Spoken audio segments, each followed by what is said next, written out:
मेरा नाम शराज अहमद अवान है और मैं ISSB से 2 दफ़ा रिकमेंडेड हूँ। मेरी पहली ISSB पाकिस्तान एयरफोर्स की GD पायलट ब्रांच के लिए थी, जिसमें अल्लाह ताला ने मुझे कामयाबी अता फरमाई। फाइनल मेरिट लिस्ट में नाम ना आने की वजह से मैंने एक बार फिर अज़म किया और दोबारा ISSB में अपीयर होने की ठानी। अल्हम्दुलिल्लाह इस बार पाकिस्तान आर्मी के PML लॉन्ग कोर्स के लिए दोबारा रिकमेंडेशन हासिल की। Assalamu alaikum, dear ladies and gentlemen. I hope everybody is doing great. Dear ladies and gentlemen, today I am going to tell you about the registration process of 156 PML long course जो कि अभी recently announce हो चुका है। मुझे तकरीबन 6 साल ISSB की फील्ड के अंदर हो चुके हैं। ISSB को समझने में, ISSB को अंडरस्टैंड करने में, डिफरेंट ISSB सेलेक्टर्स के साथ मुलाकात करने में और डिफरेंट स्टूडेंट्स को रिकमेंडेशन तक पहुंचाने में एक बहुत अरसा लगा मुझे कि मैं आज यहाँ पे मौजूद हूँ और आपको आज 156 PML लॉन्ग कोर्स जो 2025 के अंदर अनाउंस हुआ है उसके रजिस्ट्रेशन प्रोसेस के बारे में बता रहा हूँ। और ये बताते हुए मैं आपको ये कहना चाहता हूँ कि चंद ऐसी चीज़ें हैं रजिस्ट्रेशन प्रोसेस में जिसका ख्याल रखना इंतहाई अहम होता है। आपको ये वीडियो बना के बताने का मकसद सिर्फ और सिर्फ इतना है कि आप कहीं अनजाने में रजिस्ट्रेशन प्रोसेस के दौरान कुछ गलतियां ना कर बैठें, जिसकी वजह से आपका एक पूरा का पूरा कोर्स ज़ाया हो जाए और आपको कोई 5-6 महीने और सब्र करना पड़े, वेट करना पड़े। इन चीज़ों का आप ख्याल रख लेंगे तो आपका जो रजिस्ट्रेशन प्रोसेस है बहुत ही ज़्यादा स्मूथली और ईजीली फिल अप हो जाए। और इसके बाद क्या-क्या मराहिल हैं इंशाल्लाह वो भी आपको इस वीडियो में मैं बताऊँगा। तो इस वीडियो को लास्ट तक ज़रूर देखिएगा। अगर आप मेरे चैनल पे न्यू हैं तो you can subscribe my channel because आगे आने वाले ISSP, initial testing, each and everything के ऊपर मैं आपको गाइड करने वाला हूँ। सो स्टार्ट करते हैं, इस वीडियो का आगाज़ करते हैं। सबसे पहले क्या होता है कि आप गूगल के ऊपर चले जाते हैं और गूगल के ऊपर जाके आप लिखते हैं जॉइन पाक आर्मी। जॉइन पाक आर्मी लिखने के बाद आपके पास कुछ ऐसे ऐसा जो है वो गूगल इंस्टेंट के जो कीवर्ड्स हैं वो आपको डिफरेंट, अगर मैं आपको दिखाऊं तो आपको डिफरेंट जो है वो कीवर्ड्स आपके सामने आ जाते हैं। आप जॉइन पाक आर्मी सेलेक्ट कर लेते हैं, आपके पास ये जो है इंटरफेस सा खुल जाता है। आप जॉइन पाक आर्मी को सिलेक्ट करते हैं तो आपके सामने ये पाक आर्मी की वेबसाइट ओपन हो जाती है। आपको बताता चलूँ यहाँ पे कि पाकिस्तान आर्मी के जो 156 लॉन्ग कोर्स की आखिरी डेट है वो 4 मई है। और अगर आपको इससे रिलेटेड कोई भी प्रॉब्लम हो रहा हो, वेबसाइट, अब एक और मसला भी है, वेबसाइट हैंग कर जाती है, वेबसाइट खोलना नहीं आ रही है, उसका भी मैं आपको इस वीडियो में बताऊंगा। और अप्लाई करने के बाद भी कुछ मसाइल आते हैं, उसके लिए अब आर्मी ने अपना एक नंबर यहाँ पे प्रोवाइड कर दिया जिसको ऊपर आप राब्ता करके आर्मी से डायरेक्ट इंफॉर्मेशन भी हासिल कर सकते हैं। इसके अलावा ईमेल भी प्रोवाइड किया जिसपे उन्होंने ये दावा किया है, पहली दफा तारीख के अंदर पहली दफा दावा है। मैं तकरीबन 6 से 7 मुझे तकरीबन 6 साल तकरीबन हो चुके हैं इस फील्ड में, कभी भी आर्मी ने इस तरह अपने नंबर्स या ये दावा प्रोवाइड नहीं किया था। लेकिन ये पहली दफा ऐसा हुआ है कि आर्मी ने खुद कहा है कि हम आपके ईमेल को जो है वो 24 घंटे के अंदर आपका रिप्लाई करेंगे। इट मीन्स कि प्रोसेस को बड़ा स्मूथ और काम बड़ा इजी बनाने के लिए ये चीजें की गई हैं। तो अब आपके लिए आसानी है। अब आपके पास ये इंटरफेस खुल जाता है, इसको थोड़ा स्क्रॉल डाउन करेंगे तो ये 3 चीजें आपको यहाँ पे शो हो रही हैं। TCC टेक्निकल कैडेट कोर्स पहले आया था, उसकी रजिस्ट्रेशन हो रही थी। अभी 156 PML लॉन्ग कोर्स की रजिस्ट्रेशन जारी है। इसके बारे में मालूमात आपने देखनी हो तो व्यू डिटेल्स पे क्लिक किया जाता है। इसके एग्जाम स्लिप के बारे में जब आप अप्लाई कर देते हैं उसके बाद आपने चेक करना हो एग्जाम स्लिप को, तो आप एग्जाम स्लिप पे क्लिक करके अपनी एग्जाम स्लिप चेक करते हैं। और डायरेक्टली अप्लाई करना हो तो आप अप्लाई नाउ पे क्लिक कर देते हैं यहाँ पे। अभी हम व्यू डिटेल्स वाली तरफ चलते हैं। आपको कोई भी किसी किस्म की जो परेशानी है, कोई क्वेश्चन है कि मैं एलिजिबल हूं कि नहीं हूं, एलिजिबिलिटी से रिलेटेड या आगे आने वाले मराहिल कौन से होंगे, आर्मी ने आपको यहाँ पे तमाम चीजें बताई हैं। आपको एलिजिबिलिटी कंडीशंस बताई हैं, आपको इन एलिजिबिलिटी कंडीशंस बताई हैं, रजिस्ट्रेशन और प्रीलिमिनरी सिलेक्शन प्रोसीजर बताया, फर्दर सिलेक्शन प्रोसीजर बताया, डॉक्यूमेंट्स कौन कौन से चाहिए वो भी बता दिए हैं, एडिशनल इंफॉर्मेशन भी बता दी है। तो ये तमाम चीजें आप पढ़ सकते हैं जानने के लिए आप एलिजिबल हैं कि नहीं है, या आप मेरी गुज़िश्ता दिनों में जो वीडियो अपलोड की थी रजिस्ट्रेशन के हवाले से आप वो भी देख सकते हैं। तो यहाँ पे ज्वाइन नाउ का ऑप्शन है, हम इधर से भी ज्वाइन नाउ के जो फॉर्म है उस पर ले जा सकते हैं। ज्वाइन नाउ को मैं क्लिक करता हूँ तो मेरे सामने एक और फॉर्म ओपन हो जाता है जिसमें वो कह रहे हैं कि पूरा का पूरा फॉर्म आप ठीक तरीके से फिल करेंगे। आपको कहा गया है कि आप अपना date of birth, CNIC, education marks, ये बहुत ही ज्यादा ठीक तरीके से हल करने वाले हैं। कई दफा क्या होता है, लड़के अपने फादर की जगह अपना सीएनआईसी लिख देते हैं, अपनी जगह फादर का सीएनआईसी लिख देते हैं, डेट ऑफ बर्थ में गलती कर देते हैं, या एजुकेशन मार्क्स इंटर के मैट्रिक और मैट्रिक के इंटर की जगह लिख देते हैं। तो इन चीजों से आपने बचना होता है कि आप बहुत ही अच्छे तरीके से फिल करें, क्रॉस चेक करके फिल करें, और ये फिल करने के बाद ही आपको अगले प्रोसेस की तरफ लेकर जाया जाता है। और अगर कहीं आप फ्रॉड करने की कोशिश करेंगे, अगर कहीं पे आप डॉज करने की कोशिश करेंगे, तो आपको, आप बेशक सिलेक्ट ही क्यों ना हो जाए, बेशक ट्रेनिंग तक ही क्यों ना हो पहुंच जाए, आपको फौज तब भी अगर ये पता लग जाए तो निकालने पर जो है वो उसको कोई सवाल नहीं कर सकता। यहाँ पे ये चीज मेंशन की गई है। तो अब आपके सामने कुछ ऐसा फॉर्म खुल जाता है, आपको ये बखूबी नजर आ रहा होगा ये फॉर्म। तो द थिंग हियर इज कि जो स्टार जहां पे लगे हुए हैं, ये कॉलम्स जो है मैंडेटरी हैं, पक्के हैं, करने ही करने हैं, छोड़ नहीं सकते। 156 लॉन्ग कोर्स पहले से सिलेक्टेड है। एएसआरसी जो आपके नज़दीक है आप वो सिलेक्ट कर सकते हैं। डिफरेंट एएसआरसी के यहाँ पे आपको ऑप्शंस मिल जाते हैं, और डिफरेंट एएसआरसी यहाँ पे अवेलेबल हैं। अपना पूरा नाम आप यहाँ पे एंटर करते हैं। Let me write here Imran Khan. Date of birth हम ले लेते हैं जी, हम कोई भी डेट ऑफ बर्थ यहाँ पे मेंशन कर लेते हैं। फॉर एग्जांपल हम 2007 यकम मार्च 2007 ले लेते हैं। सीएनआईसी हम एंटर कर देते हैं यहाँ पे, एक फर्जी सा। जेंडर मेल सेलेक्ट कर ले, क्योंकि सिर्फ मेल ही इसके लिए एलिजिबल हैं। मैरिटल स्टेटस अनमैरिड सेलेक्ट करेंगे, क्योंकि मैरिड्स जो है एलिजिबल नहीं है इस पीएमए लॉन्ग कोर्स के लिए। रिलीजन हम इस्लाम सेलेक्ट कर लेते हैं। सेक्ट आपका जो भी फिरका है वो आप यहाँ पे सिलेक्ट कर लेते हैं, सुन्नी है। कॉन्टैक्ट नंबर आप यहाँ पे प्रोवाइड अपना कर देते हैं, और ईमेल एड्रेस आप यहाँ पे लिख देते हैं।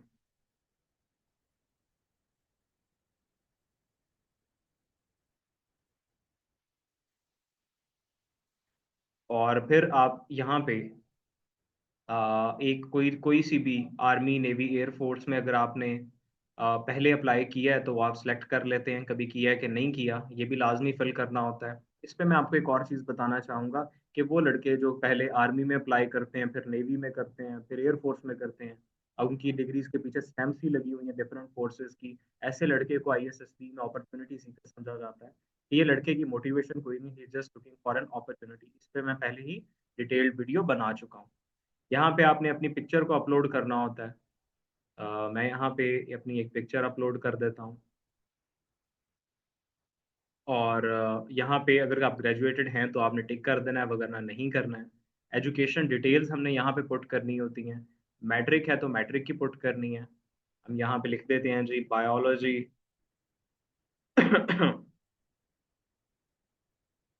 कि हमारा जो ग्रुप है, डिसिप्लिन है, बायोलॉजी हमने चूज़ किया था। और हम यहाँ पे लिख देते हैं जी गवर्नमेंट स्कूल। यहाँ पे हम अपनी डिवीजन लिख देते हैं, यहाँ पे ग्रेड मेंशन कर देते हैं, यहाँ पे हम अपनी परसेंटेज लिख देते हैं, रिजल्ट लिख देते हैं कि पास हैं। अगर आप होप सर्टिफिकेट पे अप्लाई कर रहे हैं तो आपने रिजल्ट अवेटेड में लिखना होता है। टोटल मार्क्स आपके कितने थे, अब यहाँ पे भी लड़के गलती करते हैं, टोटल मार्क्स की जगह ऑब्टेन्ड मार्क्स लिख देते हैं, ऑब्टेन्ड मार्क्स की जगह टोटल मार्क्स लिख देते हैं। तो आपने ये चीज़ में गलती नहीं करनी है। फिर उसके बाद बोर्ड एफिलिएशन, आपका बोर्ड कौन सा था आपने वो मेंशन करना होता है। अब फॉर एग्जांपल शराज जो इंस्टीट्यूट है फोर्सेस का, वो फैसलाबाद में वाक़ है, तो मैं फैसलाबाद सेलेक्ट कर लेता हूँ। फिर हम यहाँ से ओके कर देते हैं। अब ये एक जो है पोर्शन सेलेक्ट हो चुका है।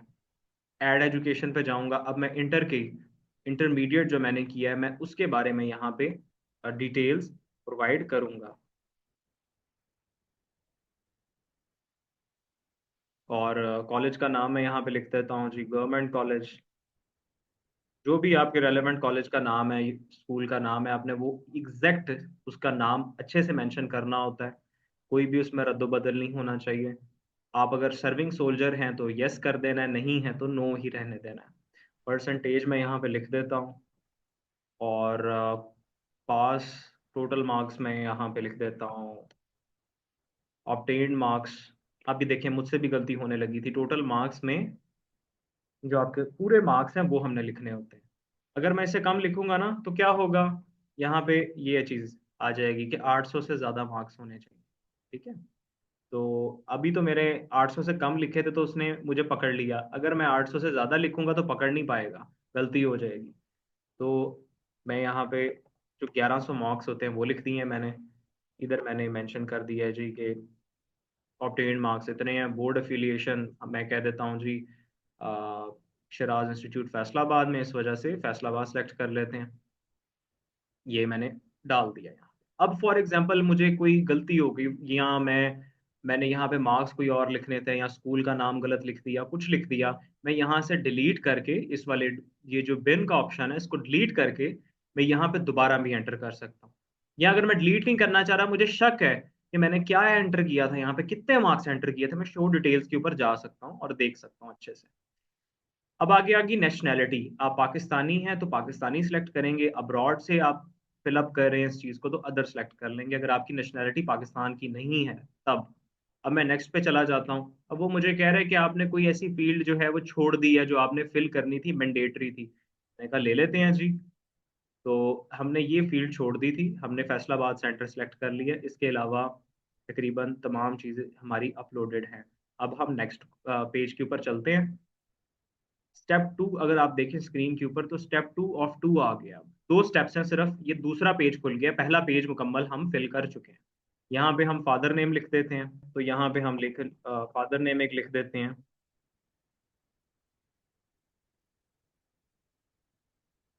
और फिर हम यहाँ पे एक CNIC एंटर कर देते हैं। जस्ट आपको दिखाने के लिए मैं ये फिलअप कर रहा हूँ। और यहाँ पे आप अपनी मदर नेम लिख देंगे, जो भी आपका मदर नेम है इन एग्जैक्ट वर्ड्स। अगर आपको स्पेलिंग नहीं आते हैं तो आप उनका CNIC चेक कर सकते हैं। और यहाँ पे मदर का जो CNIC आपने वो मेंशन कर देना होता है। फादर की जो प्रोफेशन की कैटेगरी है, अब यहाँ पे अगर आपको मैं दिखाता चलूँ, यहाँ पे एक पूरी की पूरी तादाद है, पूरी की पूरी तादाद है ऊपर से लेके नीचे तक। और आपके अगर फादर प्राइवेट जॉब करते हैं, गवर्नमेंट जॉब करते हैं, उसका ऑप्शन यहाँ पे अवेलेबल है। बिजनेस करते हैं उसका ऑप्शन अवेलेबल है। और अगर सर्विंग हैं उसका भी ऑप्शन अवेलेबल है। शहीद हो गए हैं या वॉर बाउंडेड हैं या कोई और बात है, हाँ उसका भी ऑप्शन अवेलेबल है। तो मैं यहाँ से सिलेक्ट कर लेता हूँ। फॉर एग्जांपल मैं कहता हूँ जी बिजनेसमैन है, या मैं कह देता हूँ चलें प्राइवेट जॉब है। मदर की प्रोफेशन की कैटेगरी मैं कहता हूँ जी हाउस वाइफ है। नन कभी ना करें, आप हाउस वाइफ हैं, ठीक है। और कभी आप एडमिटेड रहे हैं किसी पाकिस्तान आर्मी नेवी एयरफोर्स के ट्रेनिंग अकेडमीज में, इंस्टीट्यूशंस में? मैं कह देता हूँ मैं कहीं नहीं रहा। अगर आप PMA Kakul, PF Risalpur, college of flying training, college of aeronautical engineering, PNA Rahbar, इनमें कहीं रहे हैं तब आप यहाँ पे मेंशन कर सकते हैं, नहीं रहे तो नो कर देंगे। और यहाँ पे ये जो कैप्चा दिया हुआ है मैं इसको यहाँ पे फिलअप कर देता हूँ। ये करने के बाद फिर मैं यहाँ से जो है वो मैं सबमिट कर दूंगा। और सबमिट करने के बाद बेसिकली मेरे सामने जो है वो इधर सब फॉर्म सबमिशन का टिक आ जाएगा। और टिक आने के बाद मुझे कहा जाएगा कि आपको 48 आवर्स तक आपको स्लिप यहाँ पे शो हो जाएगी, यानी कि तकरीबन 2 दिन तक। तो 2 दिन बाद आप अपनी स्लिप को यहाँ पे चेक कर सकते हैं। सम ऑफ द टाइम्स तकरीबन एक हफ्ता भी लग जाता है, बिकॉज बहुत ज़्यादा रश होता है और बहुत सा बच्चा अप्लाई करता है। तो दैट्स वाई आपको एक हफ्ता भी लग सकता है, बट डोंट वरी, आप जस्ट चेक करते रहें। डोंट वरी कि आ नहीं रही, हफ्ते बाद 1.5 हफ्ते बाद आपको स्लिप आ जाएगी। और मोस्ट केसेस में 2 दिन बाद आ जाएगी। इसके अलावा वेबसाइट डाउन हो जाती है, वेबसाइट नहीं खुल रही होती, ये बहुत बड़ा प्रॉब्लम है। इसका सबसे आसान हल ये है कि आप पहले तो बात ये समझें कि वेबसाइट डाउन होती क्यों। वेबसाइट डाउन होती इस वजह से है क्योंकि इस पे जो है ट्रैफिक बहुत ज़्यादा हो जाती है, जिसकी वजह से इसका सर्वर डाउन हो जाता है। तो द थिंग हेयर इज़ कि आप किसी ऐसे आवर्स के अंदर अप्लाई कर सकते हैं जब ज़्यादा रश ना हो। सुबह के टाइम कर लें फजर के बाद, या आप आधी रात के वक्त कर सकते हैं जब ज़्यादा लोग वेबसाइट पे वेबसाइट को ऑन करके नहीं बैठे, अप्लाई नहीं कर रहे हैं। कभी भी इस फॉर्म को जो है गलत फिल ना करें, बिल्कुल ध्यान से ठीक तरीके से सुकून से बैठ के फिल करें और कोशिश करें खुद फिल करें, किसी से ना करवाएं जाके, क्योंकि मोस्टली अवाम ऐसी है जो जिनके पास ये चीज़ें अवेलेबल नहीं होती, वो बाहर कहीं चले जाते हैं, किसी नेट कैफ़े पे चले जाते हैं और वो नेट कैफ़े वाले स्पेलिंग मिस्टेक्स या इन चीज़ों का ख्याल नहीं रखते हैं। तो कोशिश करें आप खुद इन चीज़ों का ख्याल रखें, खुद ये चीज़ें करें, तो इंशाल्लाह आपके फॉर्म में कोई गलती नहीं होगी। इसके अलावा आपको कोई भी प्रॉब्लम हो, कोई भी मसला हो, आप जो है हमारी एडमिनिस्ट्रेशन से कॉन्टैक्ट कर सकते हैं और हमसे राब्ता कर सकते हैं। हम यहाँ पे आपके लिए अवेलेबल हैं। हमारे जो इनिशियल और आईएसएसबी के बैचेस हैं वो ऑनगोइंग हैं, एडमिशन्स हो रहे हैं, 2-3 क्लासेस अभी तक हमारे बैचेस की हुई हैं। आप हमें अभी जॉइन करके अपनी क्लासेस को हमारे साथ जो है कंटिन्यू कर सकते हैं, ताकि आपके टेस्ट की डेट आने तक आपकी भरपूर तैयारी हो जाए। और इसके साथ-साथ मैं एक और चीज़ भी बताता चलूँ कि लास्ट जो पीएमएल लॉन्ग कोर्स गुज़रा है, अल्हम्दुलिल्लाह 85% प्लस जो है हमारा रिकमेंडेशन रेट रहा है and I am very happy.